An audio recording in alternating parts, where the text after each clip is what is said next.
Boa noite, meus queridos amigos do Brasil e do nosso querido planeta azul que Jesus amava tanto, que é o planeta Terra. Nós estamos mais uma vez felizes de poder ter com vocês esse momento com Jesus em Israel. Hoje nós iniciamos o ministério de Jesus na Galileia, um ministério riquíssimo que gira praticamente em torno do mar da Galileia, esse lago azul sereno, maravilhoso, que tem tanta história magnífica. Esse lago que tem uma forma de harpa, relembrando o grande rei Davi, de qual Jesus é descendente. E a gente tem a ideia de que Jesus, nessa região, ele imitando ou praticamente sucedendo a ideia do rei Davi, ele está tocando harpa com uma música espiritual que nos eleva, que nos alegra, utilizando essa harpa natural que é o mar da Galileia. Hoje nós iniciamos esse ministério com muita felicidade, com muita alegria.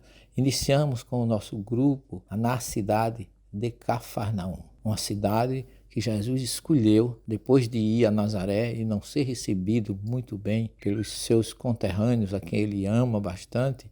Ele estava querendo levar a mensagem maior e a primeira mensagem para as pessoas na terra onde ele cresceu com sua mãe, que é Nazaré. E não sendo assim bem recebido, ele se muda para Cafarnaum. E ele que dizia que não tinha uma pedra onde recostar a cabeça, que não tinha, as aves têm seus ninhos, a raposa tem sua toca, mas ele não tinha uma pedra onde recostar a cabeça, e foi essa a sua atitude e o seu comportamento durante todo o tempo que esteve entre nós. Ele teve como um ponto de apoio a casa de Pedro, que ficava em Cafarnaum. Entrar em Cafarnaum é sempre algo que mexe muito com o nosso sentimento. Com a luz espiritual e a energia revigorante que existe ali, nós estamos aqui às margens do mar da Galileia, com o nosso grupo, relembrando esses momentos maravilhosos. Eu, a nossa querida irmã Márcia e Wanda, que juntos procuramos encetar todos os esforços para levar a melhor energia, a melhor lembrança, a melhor característica desse homem magnífico e maravilhoso que é Jesus. A emoção está sempre muito forte nesse ambiente, nessa geografia diferente e principal desse planeta Terra. Cafarnaum, Jesus, ao entrar naquele ambiente, ele encontra a sogra de Pedro doente. Ele a cura e ali ele, de uma certa forma, ele dá o seu pontapé inicial para trazer as mensagens que nós conhecemos no Evangelho. Mas esse momento com ele, na terra dele, na Galileia, especificamente às margens do mar da Galileia, onde nos encontramos, torna o nosso encontro com ele maravilhoso. Esse momento ímpar, indiscutivelmente, um dos maiores momentos da nossa vida é quando a gente se encontra aqui. É maravilhoso sentir essa brisa desse mar, dessa temperatura que nos lembra muitas passagens na nossa vida.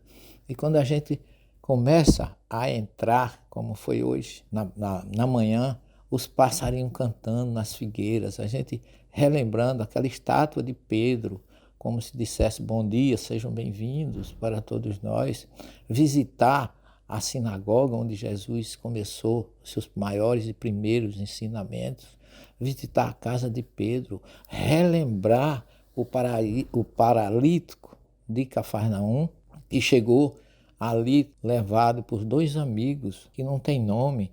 O Evangelho, Mateus não fala que eles conheciam aquele paralítico. Nos parece que foram pessoas sensibilizadas com o sofrimento daquele homem, que conheciam Jesus e não mediram esforços para que Jesus tivesse um contato com ele. E isso, meus queridos amigos e irmãos, passa na nossa mente toda essa história maravilhosa dessas obras incalculáveis do nosso querido Jesus.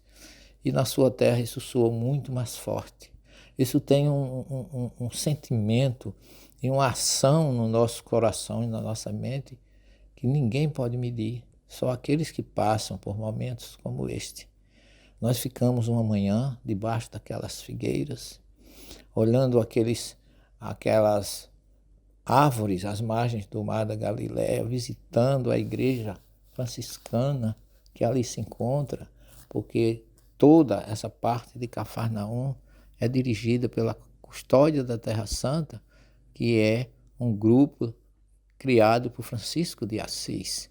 Então, a união de espíritos elevados, de pessoas maravilhosas, de seres que, por amarem a Jesus, nos deixam esse sentimento através dos evangelistas, através dos evangelhos.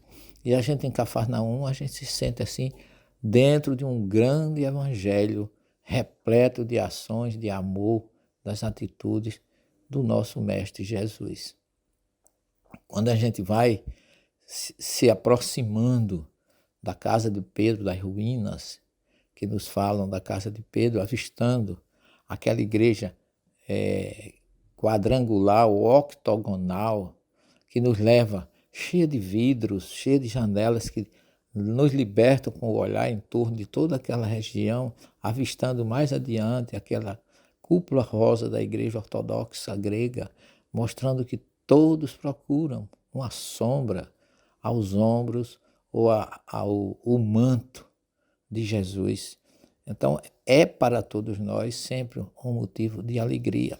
E olhando para aquela sinagoga, pelas ruínas da sinagoga, a gente vai observando a história que nos diz que Jesus pregou ali, que ele ia àquela sinagoga, e ele, como judeu que o era, ele sempre se realizava suas maiores obras, seus maiores ensinamentos, as suas maiores afabilidade e doçura para aqueles que o procuravam, sempre no dia de sábado. Porque durante a semana os judeus trabalham, mas no sábado todo mundo está de folga por causa da sua festa tão importante que é o Shabat. Então Jesus chegou ali no primeiro sábado, ele pregou e foi a sua condição de conhecer os judeus, que Mateus diz que multidões o seguiam na Galiléia, da Síria, de Decápolis, de Jerusalém, do Além Jordão. Então tinha gente de todas as regiões.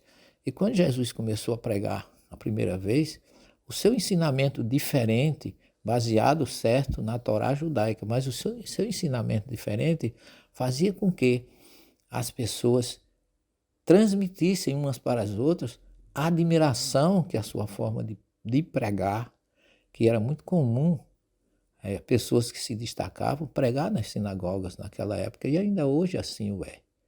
Jesus se refere aos fariseus como pessoas que conheciam muito bem a Torá e que ensinavam, que sentavam na cadeira de Moisés e ensinavam muito bem. Mas ele dizia, façam o que eles dizem, mas não façam o que eles fazem. Porque Jesus cobrava e cobra de todos nós ainda hoje a autenticidade. Então, no primeiro dia, no segundo sábado, Jesus pregou o primeiro sábado na sinagoga. No segundo sábado, quando ele chegou, que tinha ensinamentos em todos os locais, muitos pregadores, mas quando ele chegou, tinha tanta gente. Era um dia de sábado e era costume naquela época as pessoas pregarem para grupos diferentes.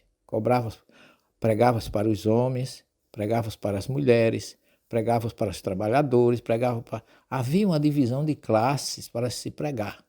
Mas quando Jesus chega ali, que encontra aquele povo, aquela multidão imensa, homem, menino, mulheres de todos os lugares, ele não podia pregar só para os homens.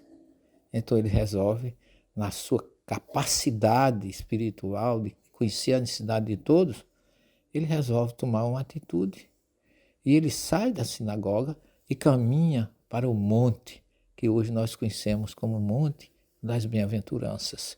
Porque ele não queria pregar só para os homens, nem um privilégio, igualdade para todos. Era o exemplo da grande justiça defendida através da Torá ensinada por Moisés, que representa a primeira revelação, como nos fala o nosso querido Allan Kardec. Então Jesus leva todos, mas como era um sábado, ele não podia caminhar mais do que uma milha, 1,5 km. Então ele se afasta o que pode para não transgredir a ordem da Torá, porque ele jura a fidelidade à Torá, como está em Mateus 5, 17, 18 e 19. Ele leva aquelas pessoas para o monte. E aquele monte, ele usou aquele monte como se fosse um grande anfiteatro. E Mateus disse que ele, vendo as multidões, subiu ao monte e se assentou. ensinou sentado como os grandes mestres, os grandes rabinos assim o pregavam. Se assentando, ele usa Mateus uma expressão dos profetas, abriu a sua boca para sair a sabedoria dos seus lábios, como os profetas e o próprio salmista Davi falava. Então ele abre a sua boca e começa a pregar. Ele não sobe a montanha até o final, mas há um ponto que ele usou a própria encosta, como se fosse um teatro, onde ele, através da brisa que vinha do mar da Galileia, passando por eles e por aqueles que estavam acima dele, ele não subiu o monte até o final, ele começou a ensinar, como Mateus diz, abriu a sua boca e ensinava dizendo. O que ele ensinou foi tão profundo que até os não-judeus, como Mahatma Gandhi, que é muçulmano, dizer que se perdesse todos os livros do planeta, fossem queimados e sobrasse o Sermão do Monte, nada estaria perdido. Então nós tivemos naquele local, esta manhã, um sentimento de muita alegria, de poder olhar para aquele mar verde, azul, dependendo da hora do dia, e relembrando, logicamente, sentindo ecoar as palavras de Jesus daquela época.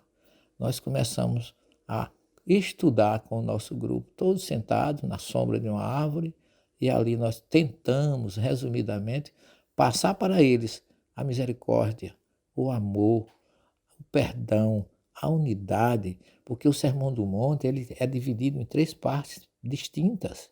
O primeiro é a mensagem de esperança para aqueles que sofrem. A segunda é dizer para aquele povo que eles eram importantes para Deus e para ele, porque ele diz, vós sois o sal da terra e a luz do mundo. Então Jesus mostra que estava preocupado com eles. Depois diz, jura fidelidade à Torá, porque ele ia entrar num discurso diferente.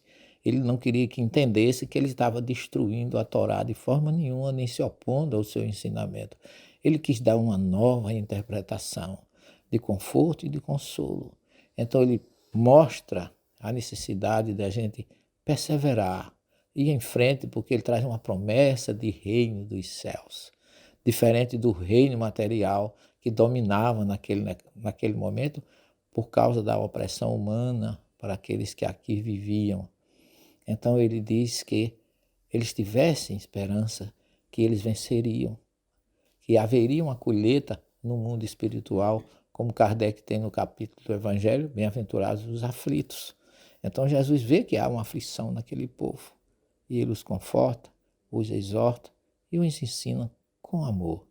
Então, a partir da mensagem de esperança, mostra a importância de todos que ali se encontravam, de serem metaforicamente representados como sal da terra e luz do mundo. E na sequência, ele começa a fazer a sua interpretação da Torá de uma forma magnífica, um discurso que eu considero talmúdico, porque o Talmud é a interpretação da Torá. Naquela época não tinha Talmud, mas Jesus diz, ouviste o que foi dito pelos antigos.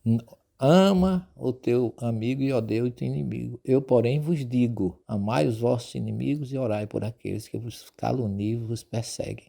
É uma outra linhagem, coisas que deixou aquela multidão admirada. Quem é esse? Porque ele prega com tanta diferença e tanta autoridade. E ali os seus assistentes eram sofredores, oprimidos, justiçados, enlutados, viúvas, órfãos, escravos. Todos foram confortados por Jesus.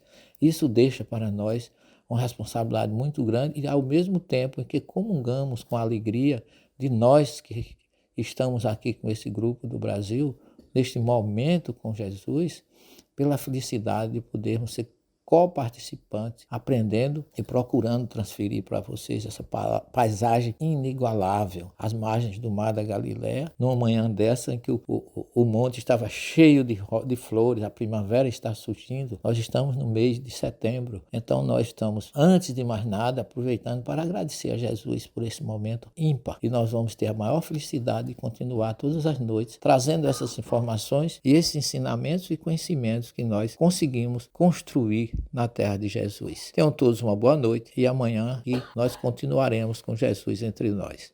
Muita paz a todos.